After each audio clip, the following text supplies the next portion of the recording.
ಶ್ರೀ ಗುರುಭ್ಯೋ ನಮಃ. ಗಂ ಗಣಪತಯೇ ನಮಃ. ದ್ರಾಂ ದತ್ತಾತ್ರೇಯಾಯ ನಮಃ.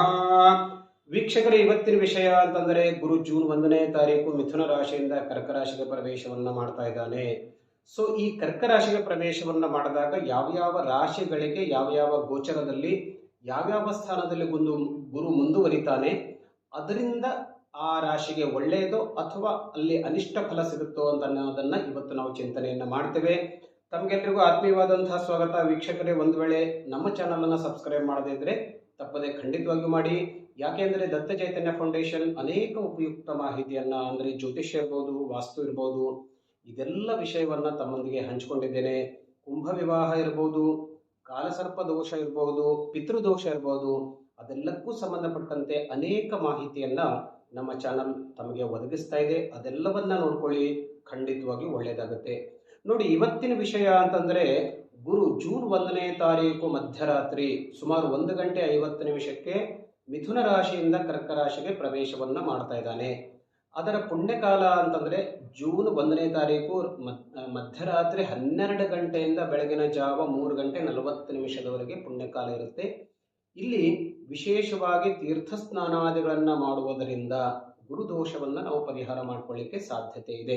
ಇನ್ನು ಯಾವ ಯಾವ ರಾಶಿಯವರಿಗೆ ಎಷ್ಟನೇ ಗುರು ಬರ್ತಾನೆ, ಒಳ್ಳೆಯದು ಕೆಟ್ಟದು, ಇದನ್ನು ಕೂಡ ಇವತ್ತು ನಾವು ಚಿಂತನೆಯನ್ನ ಮಾಡ್ತೇವೆ. ನೋಡಿ, ಮೊದಲಿಗೆ ಮೇಷರಾಶಿಯ ಚಿಂತನೆಯನ್ನ ಮಾಡಿದಾಗ ಚತುರ್ಥ ಗುರು ಇರ್ತಾನೆ, ಅಷ್ಟು ಒಳ್ಳೆಯದಲ್ಲ. ಚತುರ್ಥ ಗುರು ಒಳ್ಳೆಯ ಲಾಭವನ್ನ ಖಂಡಿತವಾಗಿಯೂ ಕೊಡೋದಿಲ್ಲ. ವೃಷಭ ರಾಶಿಯವರಿಗೆ ತೃತೀಯ ಭಾವದಲ್ಲಿ ಮುಂದುವರಿತಾನೆ, ಮಧ್ಯಮನಾದಂತಹ ಗುರು ಅಂತ ನಾವು ಹೇಳ್ತೇವೆ. ಇನ್ನು ಮಿಥುನ ರಾಶಿಯವರಿಗೆ ದ್ವಿತೀಯ ಭಾವದಲ್ಲಿ ಗುರು ಮುಂದುವರಿತಾ ಇದ್ದಾನೆ, ತುಂಬಾ ಚೆನ್ನಾಗಿರುತ್ತೆ ಅಂತ ಹೇಳ್ತಾರೆ.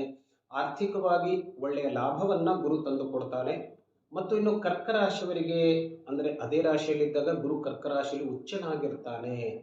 ಆದರೂ ಕೂಡ ಮೊದಲ ಭಾವದಲ್ಲಿ ಗುರು ಮುಂದುವರಿದಾಗ ಕರ್ಕ ರಾಶಿಯವರಿಗೆ ವಿಶೇಷವಾದಂತಹ ಯಾವುದೇ ರೀತಿಯ ಲಾಭವನ್ನ ಗುರು ತಂದು ಕೊಡೋದಿಲ್ಲ, ಮಧ್ಯಮವಾಗಿರುತ್ತೆ ಅಂತ ನಾವು ಹೇಳ್ಕೊಳ್ಬಹುದು.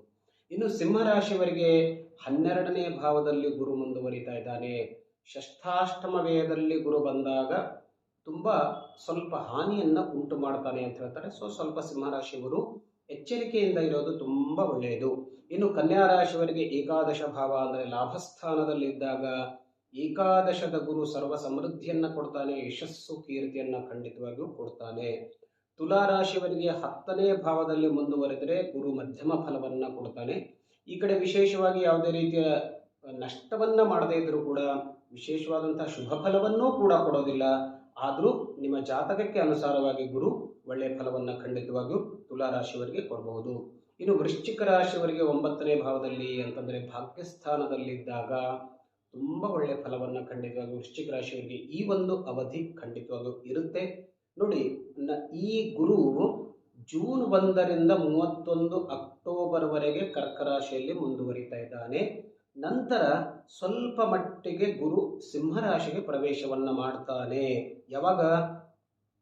31 ಅಕ್ಟೋಬರ್ನಿಂದ 24 ಜನವರಿವರೆಗೆ, ಅಂದ್ರೆ ಸುಮಾರು 3 ತಿಂಗಳು ಸಿಂಹರಾಶಿಯಲ್ಲಿ ಮುಂದುವರಿತಾನೆ. ಪುನಃ ಮತ್ತೆ ಕರ್ಕ ರಾಶಿಗೆ ಪ್ರವೇಶವನ್ನ ಮಾಡ್ತಾನೆ. ಇನ್ನು ಧನಸ್ಸು ರಾಶಿಯವರ ಚಿಂತನೆಯನ್ನ ಮಾಡಿದಾಗ ಅಷ್ಟಮ ಭಾವದಲ್ಲಿ ಗುರು ಇದ್ದಾನೆ. ನಾನು ಆಗಲೇ ಹೇಳಿದೆ ಷಷ್ಠಾಷ್ಟಮ ವ್ಯಯದಲ್ಲಿ ಅಂತೇಳಿ. ಅಷ್ಟಮ ಭಾವದಲ್ಲಿ ಒಳ್ಳೆಯ ಫಲವನ್ನ ಖಂಡಿತವಾಗಿಯೂ ಕೊಡೋದಿಲ್ಲ, ಸ್ವಲ್ಪ ಎಚ್ಚರಿಕೆಯಿಂದ ಇರೋದು ಒಳ್ಳೆಯದು. ಮಕರ ರಾಶಿಯವರಿಗೆ ಸಪ್ತಮ ಭಾವದಲ್ಲಿ ವಿವಾಹಾದಿ ಯೋಗಗಳು, ದಾಂಪತ್ಯ ಜೀವನದಲ್ಲಿ ಒಳ್ಳೆಯ ಒಂದು ಬದಲಾವಣೆಯನ್ನ ಗುರು ತಂದು ಕೊಡೋದ್ರಿಂದ ಒಳ್ಳೆಯ ಗುರು ಅಂತ ಹೇಳ್ಬೋದು. ಕುಂಭರಾಶಿಯವರಿಗೆ ಷಷ್ಠ ಭಾವದಲ್ಲಿ ವಿಶೇಷವಾಗಿ ಗುರು ಒಂದು ರೋಗಸ್ಥಾನ ಅಂತ ನಾವು ಹೇಳ್ತೇವೆ, ಋತುಸ್ಥಾನ ಅಂತ ಕೂಡ ಹೇಳ್ತೇವೆ. ಅದಕ್ಕೆ ಸಂಬಂಧಪಟ್ಟಂತಹ ತೊಂದರೆಗಳು ಜಾಸ್ತಿ ಆಗುವಂತಹ ಸಾಧ್ಯತೆ ಇರುತ್ತೆ. ಸ್ವಲ್ಪ ಕುಂಭರಾಶಿಯವರು ಎಚ್ಚರಿಕೆಯಿಂದ ಇರೋದು ಒಳ್ಳೆಯದು.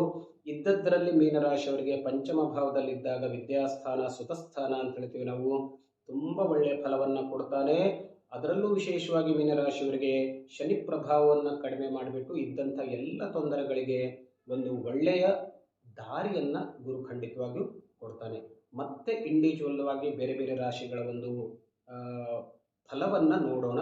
ನಮಸ್ಕಾರ.